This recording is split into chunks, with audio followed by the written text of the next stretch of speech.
막대한 자금을 가진 무시무시한 세력에 비해서 투자금이 매우 작은 개인 투자자들이 절대적으로 유리한 무기는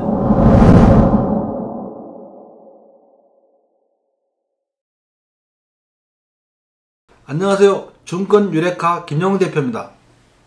이번 시간에는 개인 투자자들이 아무리 해도 돈을 벌지 못하는 이유에 대해서 설명드리도록 하겠습니다. 카지노에서 우리가 불리한 2%를 베팅의 맛을 이용하여 극복하는 방법을 예로 주식 투자에서 개인 투자자들이 수익률이 좋은 것 같은데 실제 계좌를 열어보면 계좌가 늘어나지 않는 여러가지 이유 중에서 현금 보유 필요성에 대해서 자세히 들여다보겠습니다. 주식 투자를 하는 개인 투자자들이 가장 많이 실수를 하는 것은 현금을 보유하지 않고 전액 투자하는 것입니다.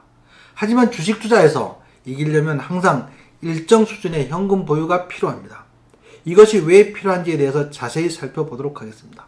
카지노 게임을 예를 들어 보겠습니다. 카지노에서 룰렛, 블랙잭, 다이사이 등 대부분의 게임이 2% 정도는 카지노에 유리하게 설정되어 있습니다.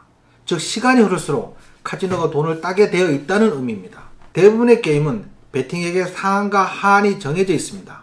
만약 이것이 정해져 있지 않다면 카지노는 100점 100패일 것입니다. 최소 베팅에서 질 때마다 잃은 돈만큼 배수에다가 알파를 더해서 베팅을 하면 무조건 고객이 100점 100승 하게 되어 있습니다.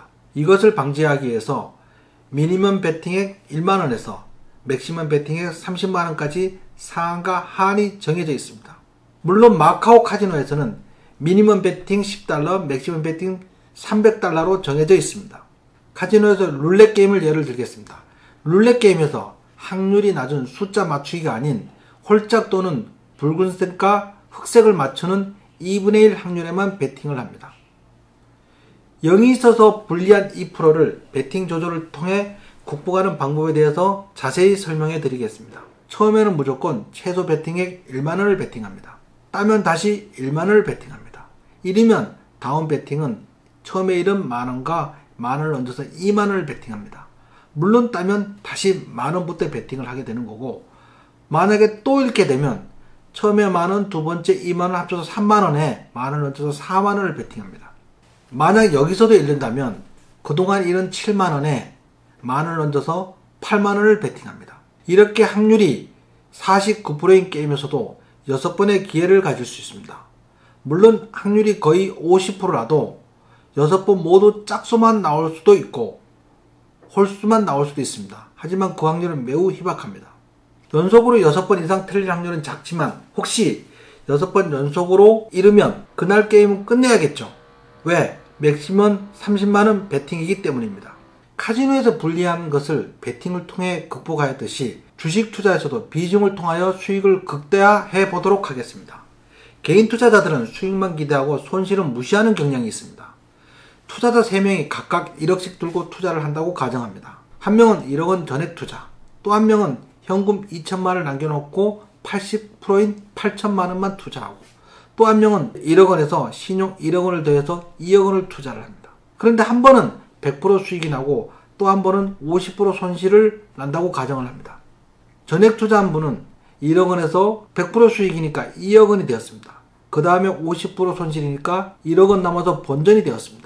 8천만원만 투자하신 분은 8천만원에서 100% 수익이니까 1억 6천만원이 되었고, 여기에 현금 2천만원 있었으니까 1억 8천이 됐습니다. 다음 투자에서는 4천만원을 남겨놓고 1억 4천만 투자를 했는데 50% 손실이니 7천만원이 되었고, 현금 남겨놓은 4천만원을 더해서 1억 1천만원이 되었습니다. 50% 잃었음에도 불구하고 10% 수익 중입니다.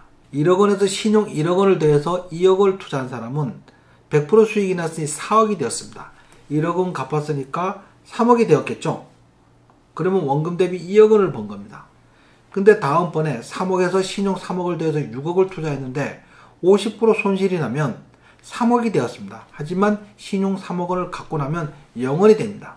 신용은 9번 성공하고 한 번만 실패해도 0원이 되는 겁니다.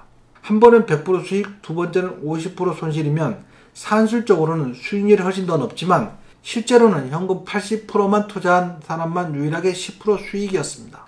주식 투자는 매번 동일한 금액을 투자해야 합니다. 그러기 위해서는 당연히 일정 부분은 현금을 보유해야 합니다. 이 표에서 한 번은 30% 수익이고 또 한 번은 30% 손실을 반복한다고 가정하였습니다. 수익과 손실이 30%로 동일한데도 총 투자금은 점점 작아지는 것을 아실 수 있습니다. 마이너스 50% 손실이면 원금을 찾기 위해서는 거기서부터 100% 수익이 나야 원금이 됩니다. 그 이유는 수익률을 계산할 때 최초 투자금을 갖고 계산하기 때문입니다. 50% 손실이면 원금을 회복하기 위해서는 100% 수익이어야 합니다. 그래서 매번 동일한 금액으로 투자해야 하며 그러려면 일정 부분은 현금을 보유해야 가능합니다. 막대한 자금을 가진 무시무시한 세력에 비해서 투자금이 매우 작은 개인 투자자들이 절대적으로 유리한 무기는 현금 보유입니다. 세력들은 자금이 들어오면 현금 보유를 하지 못합니다. 또한 분기별, 반기별 그리고 연간 수익률에 대한 평가를 받습니다. 하지만 개인 투자자들은 신용이나 스탁론만 사용하지 않으면 절대적으로 유리한 것은 시간과 현금 보유입니다. 그럼 현금 보유가 얼마나 유리한 무기인지에 대해서 자세히 들여다보도록 하겠습니다. 이 편은 투자금 1억 원을 가지고 몰빵하는 경우와 100% 신용을 사용하는 경우 그리고 현금 절반은 보유하고 50%만 투자하는 경우에 수익률은 동일하게 100% 수익과 마이너스 50% 손실을 반복하여 총 투자금의 추이를 나타낸 표입니다. 자세히 보시면 100% 몰빵의 경우는 1억 원 수익과 본전을 반복합니다. 100% 신용을 사용하는 경우 100% 수익과 다음에 50% 손실해서 투자금이 0원이 되어 깡통을 차게 됩니다. 현금 절반을 보유하고 50%만 투자하는 경우 투자금이 점점 늘어나서 14번째는 마이너스 50% 손실임에도 불구하고 원금 대비 100% 수익 중인 놀라운 사실을 알게 되실 겁니다. 그래프로 보겠습니다. 그래프를 보시면 반복할수록 총 투자금의 절반만 투자한 계좌가 점점 늘어나는 놀라운 사실을 알 수 있습니다. 극단적인 예를 들었지만 일반적으로도 투자금 전액을 투자하는 것보다는 일정 부분 현금을 보유하시는 것이 장기적으로 훨씬 유리합니다. 그 이유는 개인 투자자들은 주식 투자에서 수익만 날 것으로 기대하지만 실제로는 수익과 손실이 반복하기 때문에 전액 투자보다는 절반은 아니더라도 최소 30%는 보유하시고 투자하시는 것이 좋습니다. 이상으로 주식 투자에서 현금 보유의 필요성에 대해서 자세히 들여다보았습니다. 이 영상이 유익하셨다면 좋아요, 구독하기 꼭 눌러주세요. 감사합니다.